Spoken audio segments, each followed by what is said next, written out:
Hello and welcome, everyone. It's January 11th, 2023. We're in ActInf BookStream number 1.1 on governing continuous transformation. Off to the facilitator. All right. So today we are discussing part one of governing continuous transformation. We're lucky enough to have the author, Bijan Khezri, with us today. Hope I pronounced that right, Bijan. Yeah. All right, wonderful. So we are the Active Inference Institute. So we are a participatory online institute that is communicating, learning, and practicing applied active inference. All those links are our socials. So this is recorded in a live stream, an archived live stream. So please give us feedback so we can improve our work. All backgrounds and perspectives are welcome, and we will be doing our best to follow video etiquette for this live stream. All right, so this is all active inference institute activities are participatory. So if you want to get involved, let us know. All right, so this is the 1.1 book stream.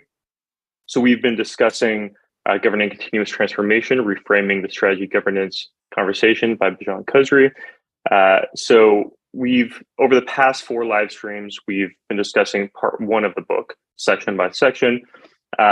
And it's been very methodical, unpacking the concepts. And today we're lucky enough to have Bijan with us in person, where we're going to be actually kind of unpacking some of those hairy concepts or questions that came up during those previous 4 live streams. So if you haven't seen those previous 4 live streams, definitely recommend watching those, or better yet, reading the book, and that will give you some important context.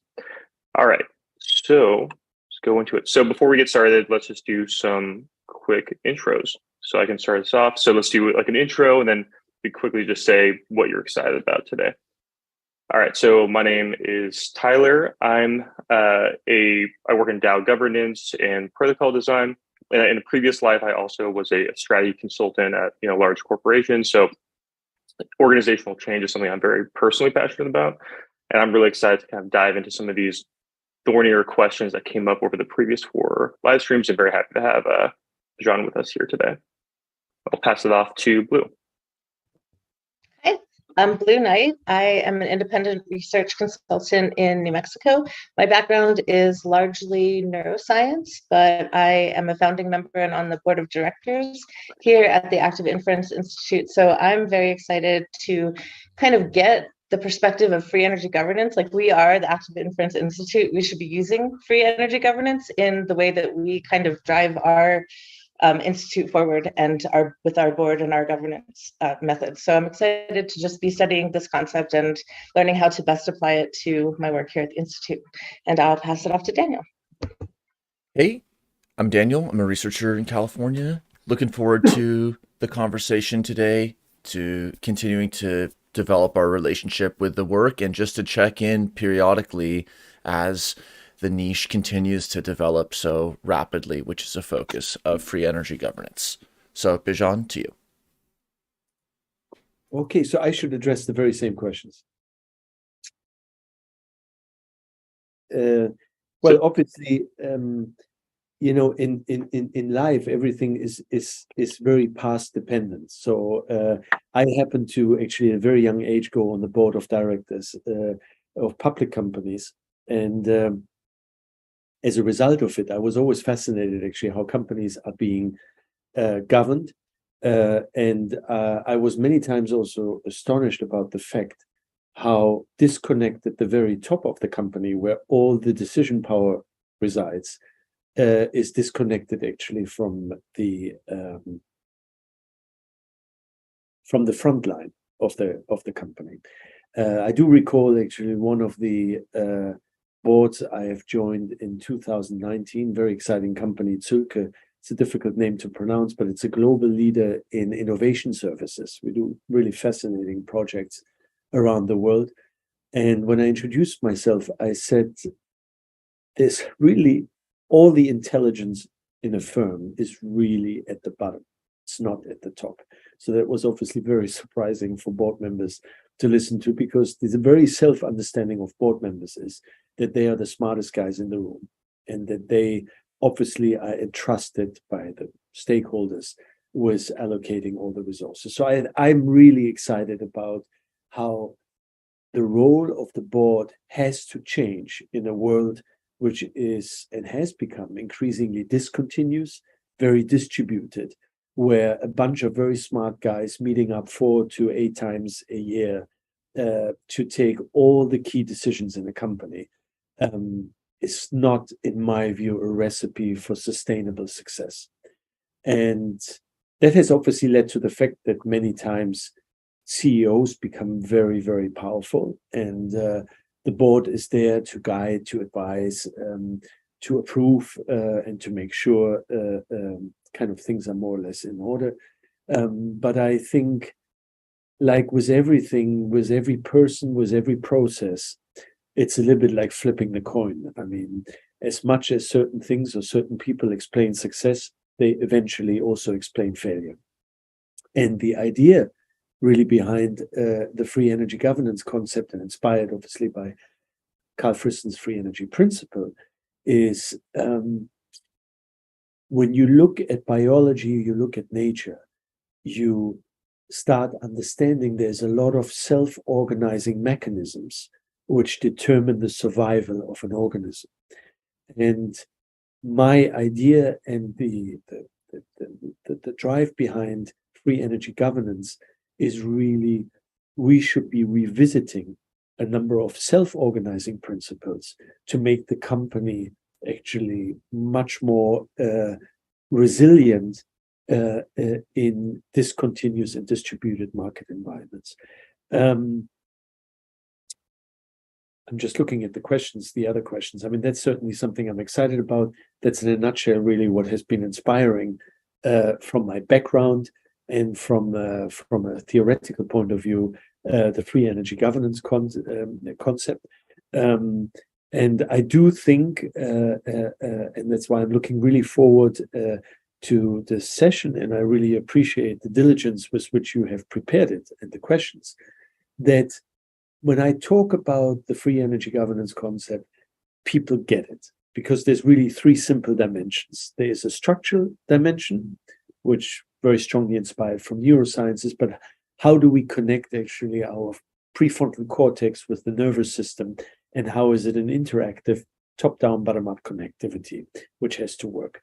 And you can transpose this onto organizations, and you can very quickly see there's tremendous friction in an organization, because the bottom and the top don't really interact and connect the way our nervous system and our brain does. The second dimension is a dimension I call cognition, but what it really means is, rather than teaching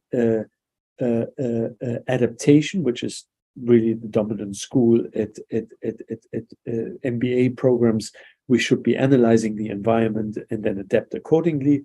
I say the world and strategy is not environment driven, but it's interpretation driven.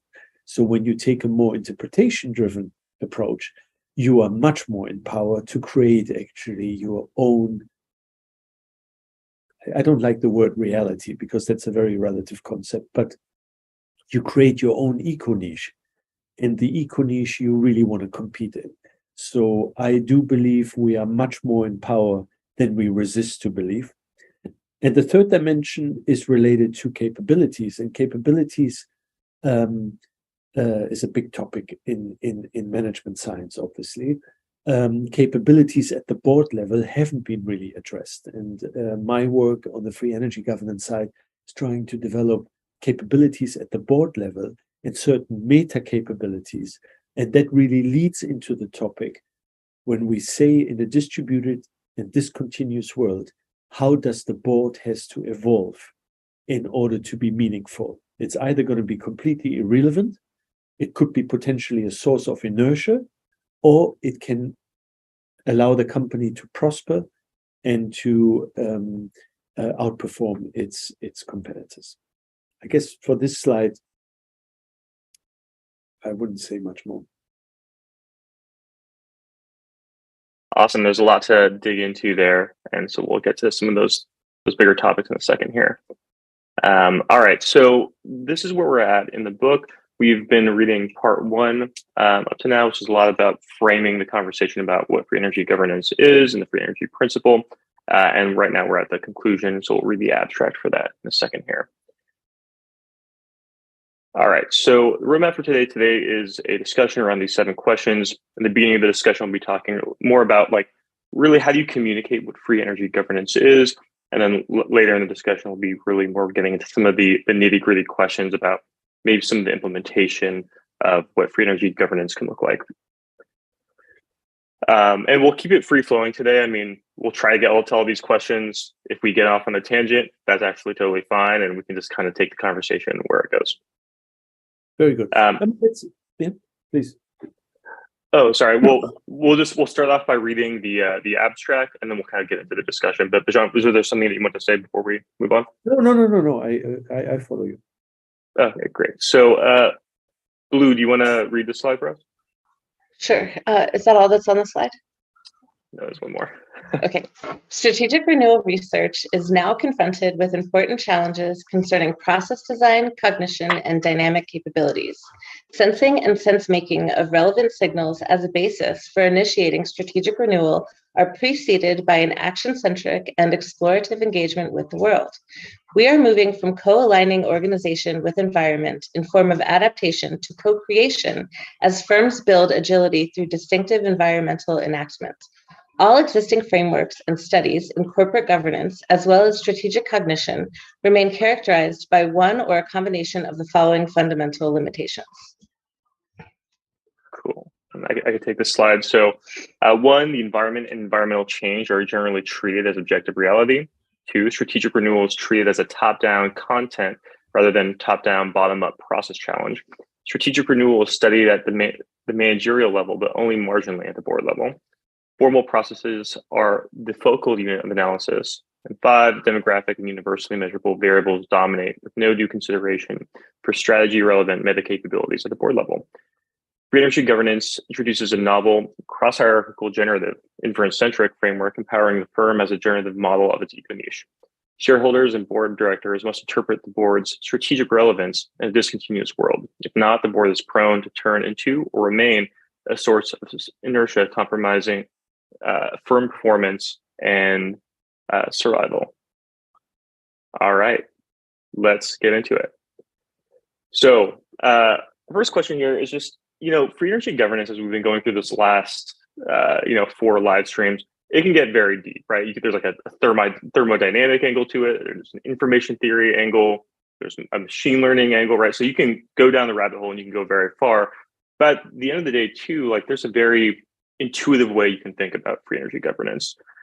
And so I'm curious, when you meet executives, other business leaders, and you have to communicate what free energy governance and the free energy principle are, how do you succinctly communicate that and communicate, hey, this is different from what you're already doing? When you look at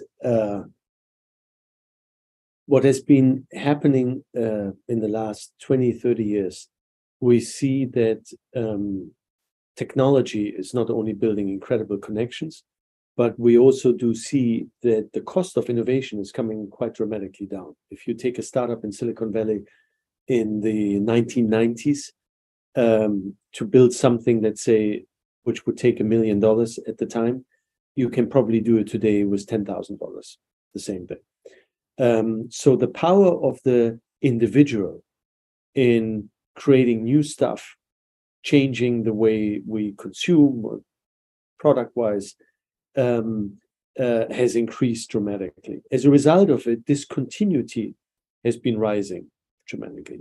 Apart from that, the world has obviously also, again, thanks to technology, become quite connected and integrated. Now, when you look at all that stuff, what technology is doing, what individuals are doing, they don't even need to be incorporated. It's creating a lot of change in the resource market. And the resource market is really, I do not like the term top and bottom. Probably the bottom certainly is much more frontline. The top, yes, usually the top is the board, because these are the last guys, the ultimate people taking actually the resource allocation decision on big topics which concern the entire firm. But when you look at all the stuff that is happening right now in product markets, in supply chains, in universities, where there is great thinking, there is not only great ideas, there is new products coming out. And you start looking at the guys who are sitting in the board of a big company. They are so far removed from really being connected to what can happen now. And that's very natural because there's only as much attention we have, as much cognitive bandwidth we have, and how much can they process. The bigger problem, however, is, and I would say to your first question, what's the hook is, every board member, every CEO would love, and there's a wonderful concept which is called skilled incompetence. And skilled incompetence really means people are doing actions which are counterproductive to what they really want to achieve. And C-level board members are really keen on understanding what's happening in all these markets and catching up on all the impulses, inspiration, in order to think about where should our organization be going.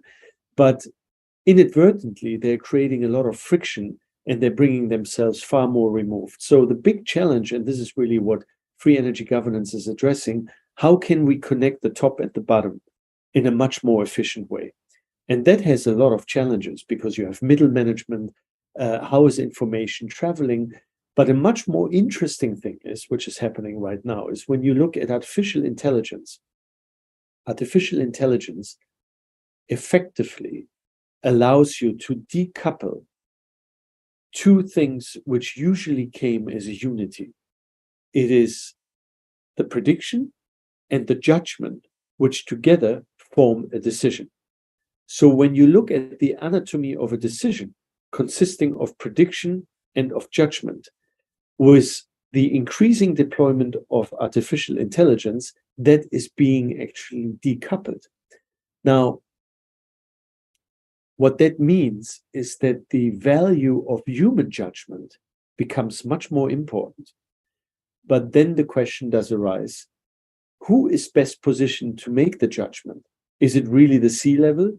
Is it at the very top? Once I have all the AI prediction available and I can generate great predictions as an input into my decision making and subject it to judgment.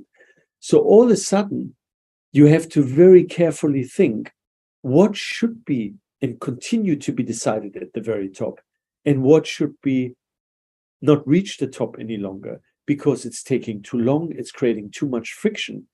And maybe the board of directors in the C-level are no longer best positioned to decide on many things they're deciding on today. So I think what we will be seeing in the next decade to come, and it's partly driven by technology, but in particularly driven by AI technologies, that there's going to be a shift in power where and how decisions are going to be taken. And we will look at organizations the way they are run today, the way they're structured today. They look like a dinosaur because they are not really connected to what is happening really in the marketplace in real time.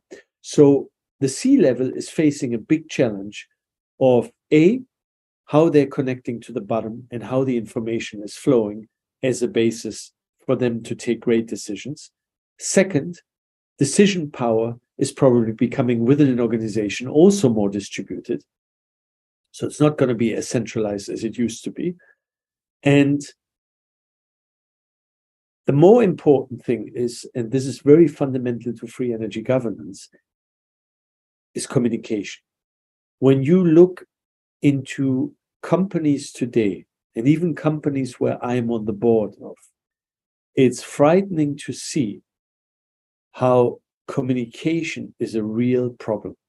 Everybody has the best intentions to be clear, to be transparent, but communicating is many times also a question of language. And if we do believe that in the future, the interface between the machine and the human is going to be increasingly important, we need to develop a language which allows us to much better connect to the machine. And that's where I believe the free energy governance framework, which is built on the free energy principle, which is all about prediction error minimization. When you start putting actually prediction and prediction models at the center of what it is about to run an organization, take the Active Inference Institute. What is your prediction model? You do have a prediction model, which is actually your world model. And on a daily basis, you are generating predictions about what you think should happen, what is likely to happen, what interests the audience. These are all predictions you're generating. And eventually, this team, you guys, are applying your best judgment of what you're doing. Many times you're testing the predictions, and the predictions may actually give you feedback which tell you you shouldn't be doing this. So eventually your judgment will really matter. But what you do when you start adopting a language of prediction error minimization, I believe you become much more performing, because what you start doing in a much more conscious way, you start measuring the performance of your individual predictions, which eventually feed your decisions on the basis of your very judgment. And over time, your judgment improves as well, because your testing and your measuring of performance of predictions is getting better. And when you do this, and in my book, in the later part of the book, when I've been trying to relay a very theoretical concept more to the world of practice, I've been looking at the budgeting process. The budgeting process is a great domain where you have to make a projection, a prediction about next year. And you make this prediction on facing actually two fundamental questions. What is you control, what you don't control, what is what you know and what you don't know. So there's a lot of unknowns you have to deal with. And when I'm looking at a budgeting process, I'm dealing with a lot of unknowns. What is really critical for me is not the number people put behind that unknown, but is the process they suggest of how they turn the unknown into a known. And it always starts with very small steps. So I think organizations need to start communicating much more in terms of prediction models, in predictions, falsifying those, confirming those. And when you start articulating the strategy or a vision you have as a prediction model, and that there are predictions generated by that prediction model, and you empower the organization through great and clear communication to challenge your predictions, you're creating a very different culture of how you engage the front line with the key decision makers, who at the end of the day, of course, there's always a small number of people who are accountable for managing and allocating the resources of a firm. So I think that's a critical hook, because a lot of C-level people and board members talk about uncertainty. But here's a really critical thing. First of all, uncertainty is a very subjective concept. What your uncertainty is may not be mine, or vice versa.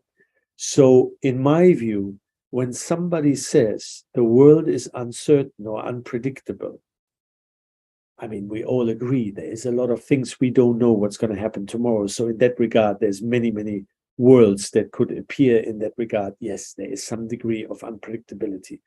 But if I talk about uncertainty,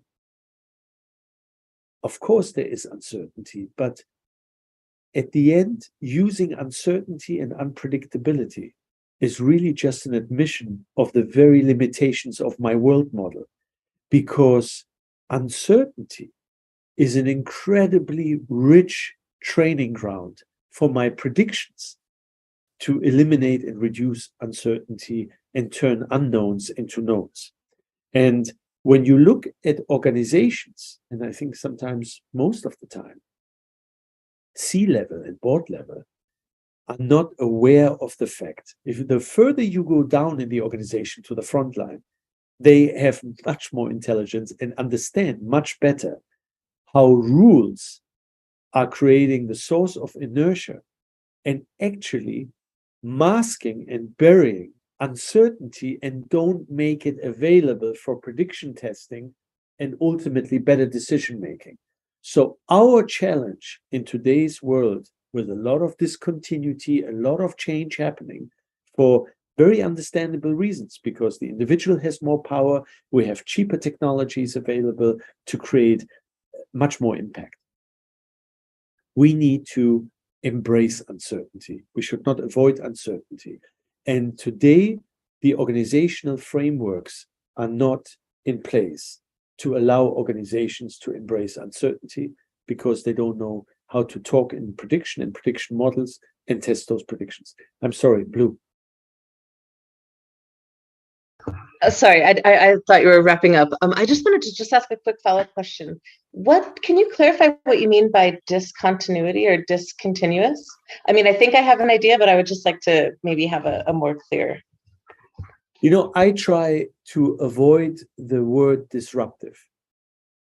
But when you look at, and you look in management science, Clayton Christensen's disruptive technology, which is not necessarily radical technology, it's technologies that can change, for example, a cost factor. And the cost factor is so decisive that all of a sudden it changes the way business is being done and what is being deployed, and whether you're still shipping something or you're not shipping something, or whether it's I mean, you could argue to some degree, let's put the particular context of the pandemic aside, but a valid question is the way Teams and Zoom have become so much part of our day-to-day engagement. I have been someone who has always preferred the physical touch point. And in my own company, I have offices in different parts. And my approach has always been, I'm going to be physically present in those offices at least once a month as I tour them. I've changed this radically. The pandemic is over. So I definitely don't buy as many flight tickets any longer. And this is not a strong example, but I do think that a lot of airlines struggle with the fact that business travelers are not there the way they're there. There may be more recreational travelers, and the planes continue to be packed, but there's less planes. We shouldn't forget that either. So has video calling and created actually some discontinuity on a massive scale that can disrupt industries. So you do have these kind of discontinuities. They don't need to be radical innovations, but they change on a massive scale the way things are being done. And there's obviously a lot of examples that happen all the time, that happen sometimes which are beyond our what we can see, but there's a lot of stuff which is happening behind the scenes where things are so radically changed that companies are from one day to the next out of business. And I guess that's what I mean with discontinuity, more in the term in view of disruption, but I don't like the term of disruption. That makes sense. And Bijan, I think I'm not sure if you had more you want to give on this elevator pitch, but I think to kind of summarize what I think you're saying, or the essence of my takeaway, is you're really putting uncertainty at the heart of the organization rather than something that is to be worried about, to be anxious about. You're really saying, hey, this is an intrinsic part of being an organization, having a world model. There's nothing we can do about uncertainty, but we can manage it. And we can do that by making prediction error as really the heart of how our organization thinks about its business. Absolutely. And this comes back to the Active Inference Institute, because the most important word in active inference is active, because you put action at the center of what you do. And it's the actions that create your perceptions and not the other way around. And that's a fundamental thing. And you go into the C-level, they still do believe that they perceive and then they act. And that's terrible. because then you are really a victim of whatever's happening outside your control. And the power of the free energy governance framework, and obviously the free energy principle, is that you get actually into control, and the way you work yourself through to reduce the unknowns. And you can only do this through the actions. Okay. And there was one question you had on the first slide, which I think was question number 6. We don't have to go back there, but it was related to Silicon Valley. And when you look at the smaller a company is, when you take a startup business usually does not have the challenge of top down, bottom up, because there's 3 guys sitting in a room and they wear many hats at the same time. All they do share is one purpose, one mission, and one big dream. And as a result of it, almost in a self-organizing way, all the right actions will fall into place because the goal is so clear of what they want to achieve. The problems start when the team starts growing, when things are being delegated, when all of a sudden communication becomes important, when all of a sudden there is a distance between where the action is happening in the field and the person making the decisions about how financing is being raised, how it's being allocated, and what story is being told. So when you look at the very mature companies in Silicon Valley and those who have been successful and have kind of shaped a big part of our life in the last 10, 20 years, you look at an Uber, you look at a Facebook, you look at a Google, is because these companies stayed actually very true to their core. And you can look at that they fulfill all 3 dimensions of the free energy governance framework. They make sure the way they organize that a lot of decision power is actually at the bottom. They are not big fans of pulling all the power to the top. They want to make sure that individual entities can work, operate, decide, and be very agile and very fast. So that's already the first element, the structural element, how you connect the top and the bottom. Second element is the cognition part. Neither Google, nor Uber, nor Facebook, any of these companies are doing market research when they really started with what they want to do as business to figure out, is there a market or whatever.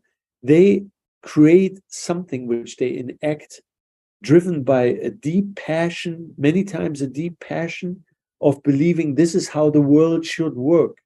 We will adapt the world to us. It's not us adapting to the world. And that is what makes these companies incredibly strong, because they're creating their own eco niches. When you look at the iPhone coming out in 2007, everybody was mocking it.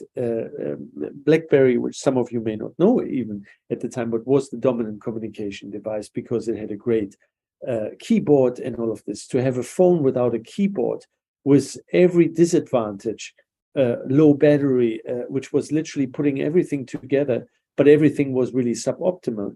One didn't give it much chance. But what effectively at the time Steve Jobs, as the visionary or representative of that vision for a whole team, articulated was the phone will be a computer, and it will be a computer that can actually do anything, and you have it in your pocket. And that was a tremendous vision, and Nokia didn't have that vision, and they focused on the prime functionalities.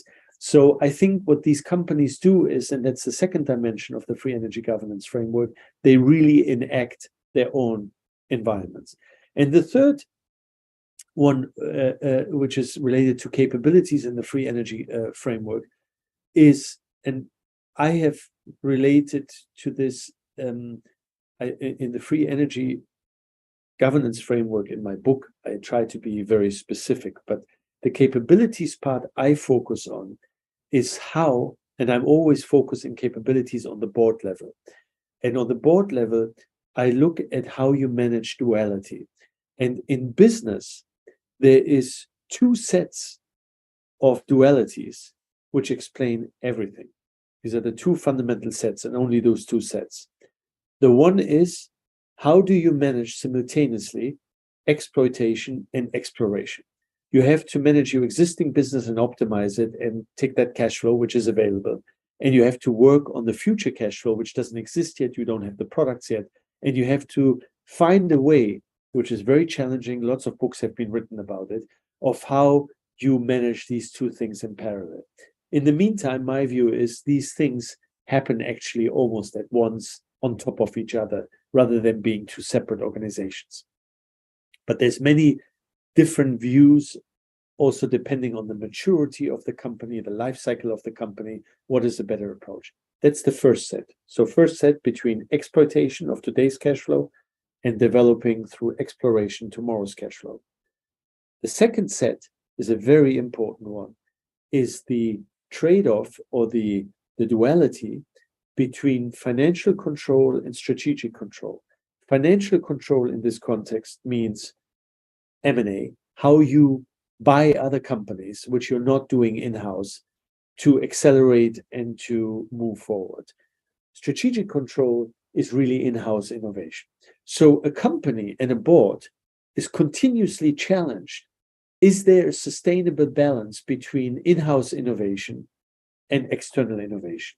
Or M&A doesn't always have to be about innovation, could be market share or geographic expansion. But what is really important to understand, when a company relies too much on financial control, M&A, its survival gets really threatened, because the more companies you buy, the more over a period of time, your in-house capability to innovate will weaken.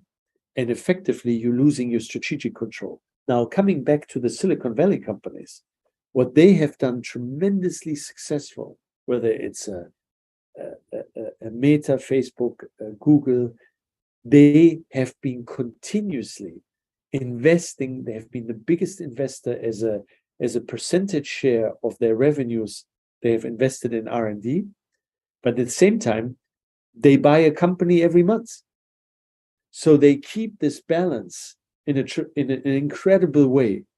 And that is, in my view, a tremendous capability for a company to keep that balance. Don't allow it going one way, but keep that balance. So when you look at the free energy governance framework, looking at really Silicon Valley as a startup, the question doesn't even arise because everybody's sitting in one room.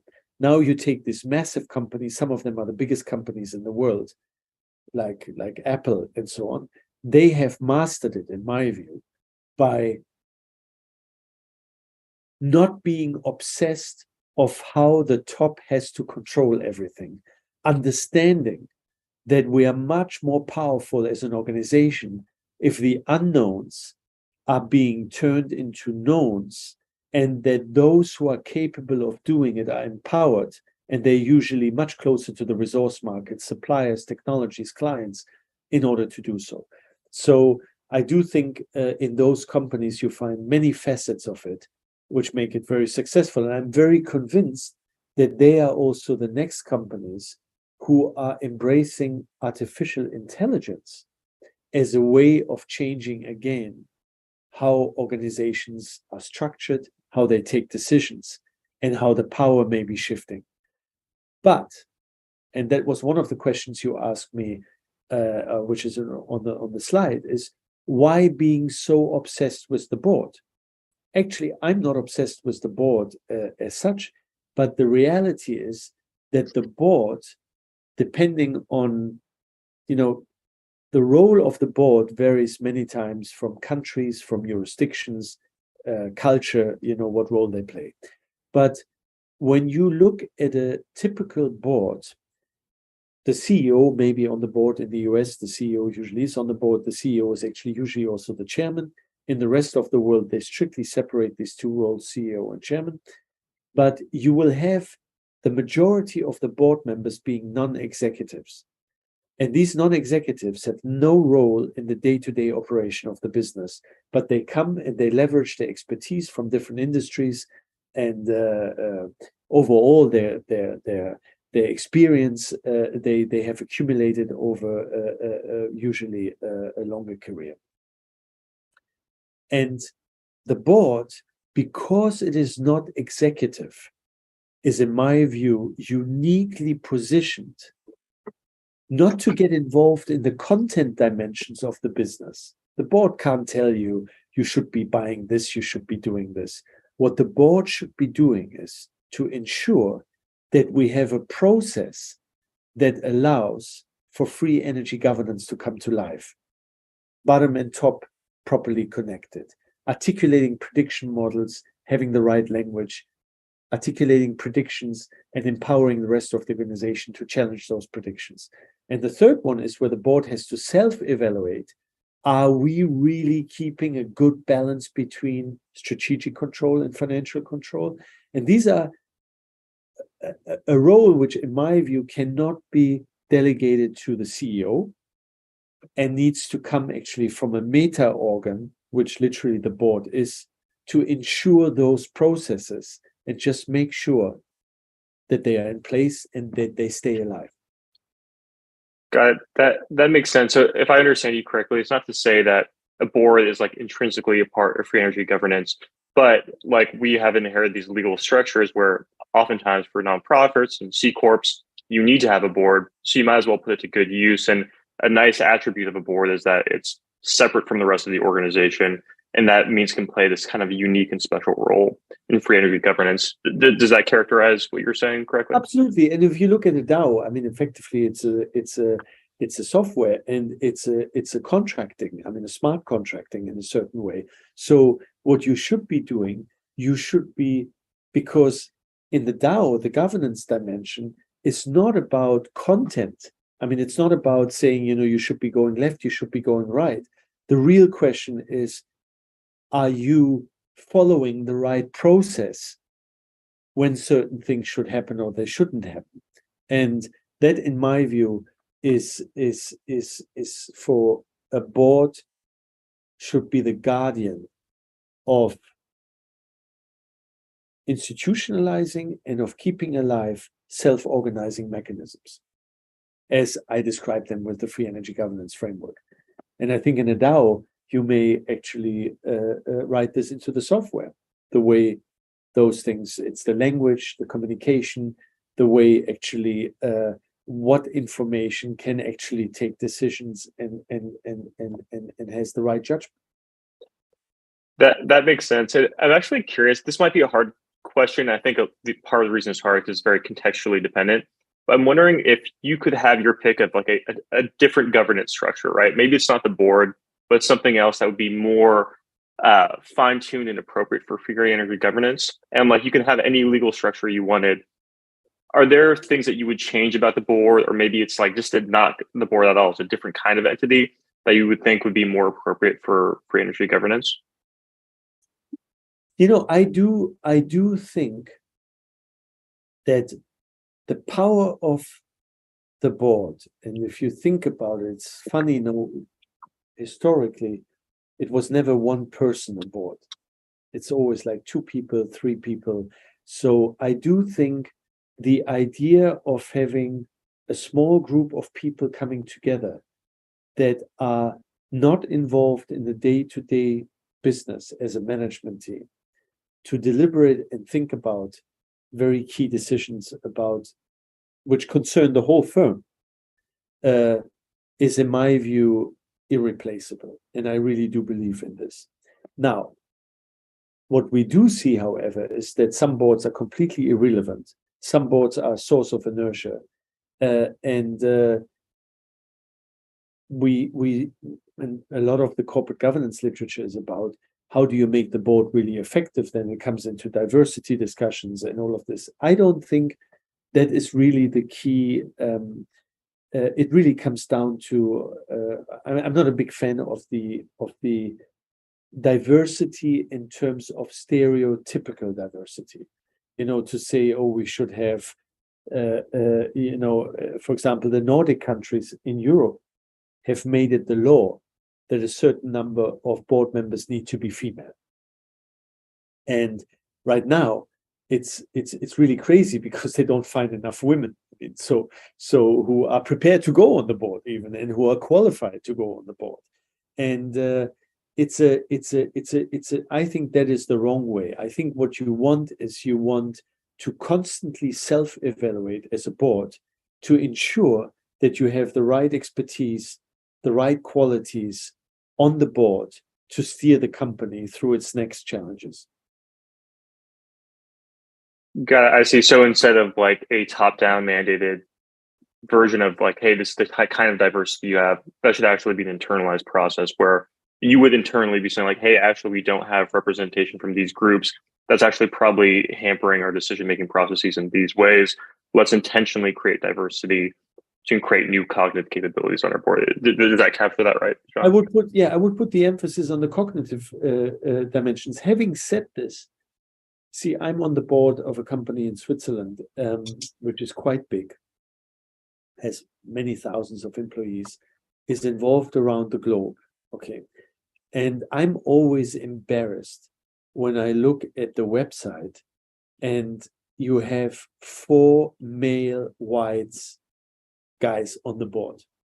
And this is a company which is globally active. We have a very important part of women in our workforce. And I don't think the board represents this. So I do think the board has to represent in some way also the world you represent as a business. And I think that board needs to change in terms of diversity, but the diversity shouldn't be just changed for the sake of diversity. It should bring in, as you rightly said, the cognitive diversity at the same time. But we all know sometimes, and I guess that's what the lawmakers imply, the cognitive diversity is many times related to the stereotypical diversity. Unless anybody has anything else to add to this, I do want to kind of switch gears a little bit because we have about 10 minutes left.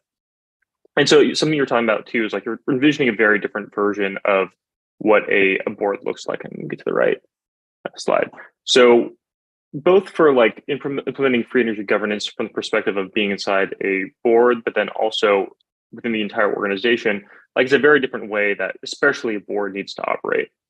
And I know that you're on the board of several companies. You're also a leader of several companies as well. I'm kind of curious how you think about the resistance that you've encountered in implementing free energy governance, both within the board and outside of the board as well. And so, for example, like I've had personal experience with this as well, not necessarily implementing free energy governance, but also implementing things that are less hierarchical, more of a collective sense-making process where we're not top-down deciding the strategy, but we're more collectively through a sense-making process, finding what that purpose is.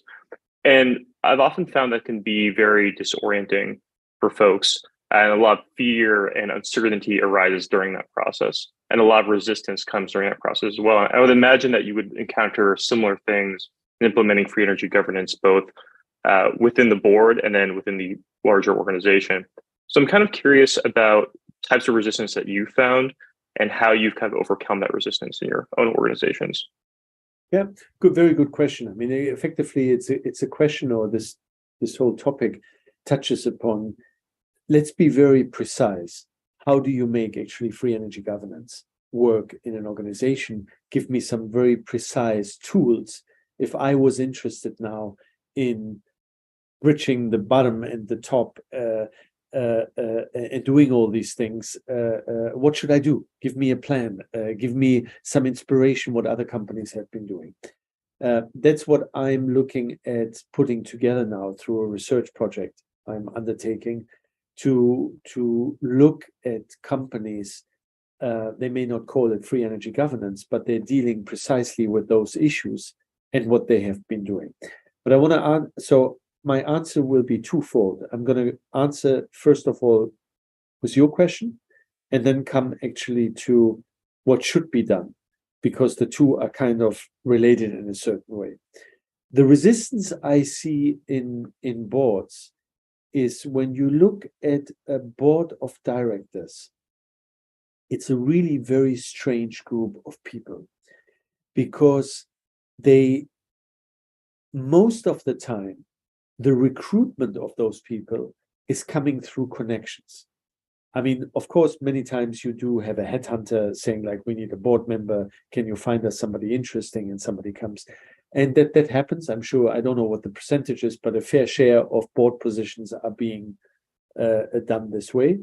But then most of the time, the board members obviously know a lot of board members. And they say, look, this is a great person. That person can join the board, has these and these qualifications. So what happens at the end, that the board comes together a little bit as a club.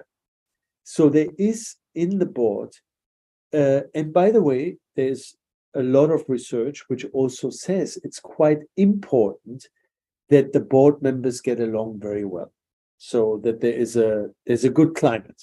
Okay, on the board table, it's a group of people who share a lot of responsibility. What I have seen over the time is that because of these things, and also because many times there can be a lot of pressure on a board, taking decisions, in particular at a moment of crisis, there's an additional communication challenge vis-a-vis the public, vis-a-vis the employee force. So when you face these challenges, it brings you obviously together. It's like a family in the forest facing a challenge to fight. You come even closer together, and you tend, in the context of the board, you tend to become a little bit introverted. And that's a real problem, because you start, again, it's skilled incompetence. It's counterproductive to what you're actually trying to achieve. You become further removed from the rest of the organization. You start inviting people to make presentations, then you close the doors again. You stay amongst yourself. And I think you're going to be hostage to a lot of blind spots, to a lot of bias, towards a lot of pattern recognition, which nothing is always the same.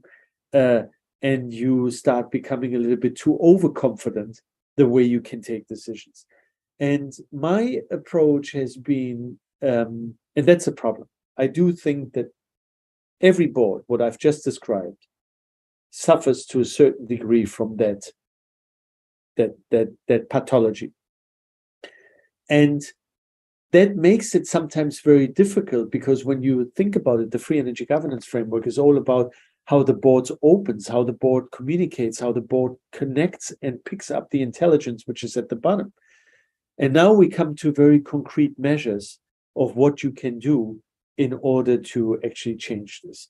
And they are, and I have to say, to answer your question, I have been practicing free energy governance as a CEO, and the way I run the company, and the way the flow of information is generated, the way decision power is distributed, that the company is really empowered to make judgment calls and execute them, and that not the top becomes a bottleneck. So I'm pretty good at that. When I look at my board in my own company, which is a pretty strong board with very strong people and strong backgrounds, very serious business people, I find it very difficult, for example, to say, hey, on the website, why don't you put next to your photo a sentence which explains what's your contribution to this company? Why are you on the board? I think that's a question everybody should answer. And I think it makes all of a sudden a board member much more accessible to the rest of the organization, because if somebody says to me like they're responsible for China and I'm involved in China, then there is a guy or a woman I should be contacting and maybe share some ideas. So I think that's a way of the board opening up. I think a board member should have on their website stating in one sentence why they're on that board and what their contribution is to the company, from which angle they're coming. That opens up. Second, which is a great way, and I've been practicing this quite a bit, is creating deep dives where you take people, very junior people, on a specific topic where you believe these junior people, middle layer people, executive leadership people, together with selected board members, not the whole board, create a deep dive around the topic. No presentations, and just deep dive into a topic, sharing actually what experiences there are to advance the topic. And that usually is an incredible experience. By the end of the meeting, you don't know who's a board member and who's a junior guy, because you don't come with this like, come in here, make me a PowerPoint presentation, I'm listening to you, and then I will judge and come with all my experience. You have to kill all of this. The other element which I really like, and I'm looking much deeper into it, and there are a number of big companies who have been doing it, is creating shadow boards. So now what you're doing is you're looking at the closer to the front lines of really high potential people, talent, who form a board which is holding a board meeting at the very same time the main board is holding its board meeting. They have more or less the same documentation, the same agenda points, and they take decisions as if they were the board. They define agenda items for the next board meeting. And all of a sudden, you're creating a group of people at the closer to the front line who have to delve into the topics. They must be obviously senior enough that they can be entrusted and that they are capable of understanding all the issues and assuming that role in a way of not just looking at their domain where they are acting maybe, but looking at the whole organization, because that's a challenge for the board too. You have to really understand how to relate and how to respect a lot of interacting parts of a company. And then you compare afterwards the shadow board, what they have discussed, how they have decided. That's a tremendous input of frontline information, of intelligence, feeding into the main board and possibly determining future agenda items. Oh man, there's a lot of juicy action-oriented things I would love to spend the next 4 hours going into. Unfortunately, we're at the top of the hour, and so hopefully we can have you back and we can go deeper into some of these, especially the practice-oriented recommendations. We'd love to explore that more. But before we wrap up, just want to be respectful of each other's time. Curious if anyone has any final closing thoughts, comments, reflections, questions before we wrap up. I appreciate, Tyler and Blue, that you're leading this series. We're going to continue the regular, more section-oriented videos, keep a space open for others to come in and range freely. And Bijan, thanks again for joining. You're welcome back anytime. Well, Yeah, thank thanks, you. Bijan. Yeah, thank you for inviting me. I'm very honored that you took the book and you're dedicating the time to it. I do really believe, not because I wrote the book, obviously it's a very theoretical contribution, a more practical orientation contribution should follow. But I do believe, and I guess that's why also Carl Friston decided to write the foreword, and also Connie Helfert from Dartmouth wrote the foreword, is because I do think this is a beginning of changing things. And as I think Daniel said it at the beginning, or I think it was Blue, saying this is something the Active Inference Institute should be looking at and being inspired by, how you design governance. Thanks again. Till next time. Thank you. Farewell. Bye-bye. So thanks, Bijan. Bye. Thank you. Thank you very much. Bye-bye.